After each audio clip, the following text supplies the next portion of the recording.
Hi, I'm Katie McClelland from De La Soul Yoga Studios, and this is a video tutorial on double pigeon, also known as fire log pose.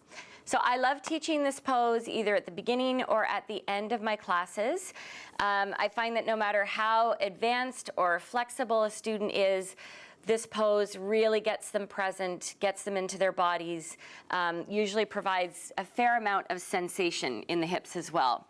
So the modification for this pose, which is going to be appropriate for probably the majority of your students, is to take one leg, so this is my right leg, and I'm going to move the ankle in front of the left knee.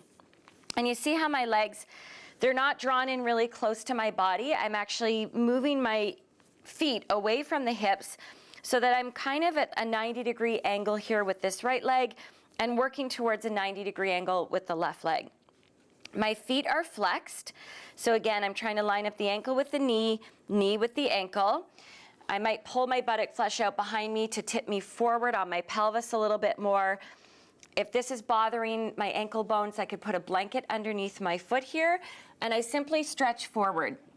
And I feel a really deep stretch in that right hip. That's where most people are going to feel it. Some people feel it in this left hip as well. It's important to keep the feet flexed because if you let the ankle relax, you can run into a situation where you're sickling the ankle and you're putting a lot of load on the ligaments in the ankle. So keep the foot flexed and press into the razor edge of that foot. And I'm trying to keep my spine long here. So I'm reaching my breastbone away from my navel in order to really access the depth of this pose. So if this is accessible and you can take it to the next level, then what I would have my students do is cradle their leg up, so either hold the ankle like so, or even press the foot into the crook of the elbow, and just mobilize the hip a little bit this way by rocking back and forth.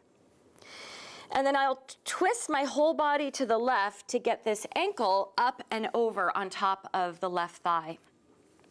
Now I want the ankle free, so I'm going to circle the foot just to make sure that I've got that ankle as far over as I need it. Again, we want to avoid this type of situation where the ankle is sickling.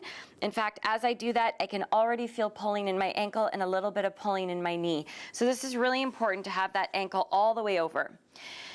I'm flexing the foot. Now I'm going to turn my upper body back over to the right slightly, and if this knee is down a fair ways, then I can simply walk my hands forward again into the stretch. If the knee is sticking up really high, what you can do is hug the thigh into the upper body, take a big breath in, and as you exhale, use the weight of your upper body to coax that leg down a little bit. And you might stay here or eventually bring your hands out in front of you.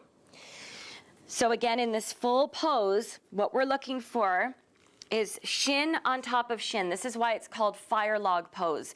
You want to imagine you're stacking fire logs, and if you were to look down, it almost looks like you just have one shin with a foot on either side. Feet are flexed, ankle is free from the thigh.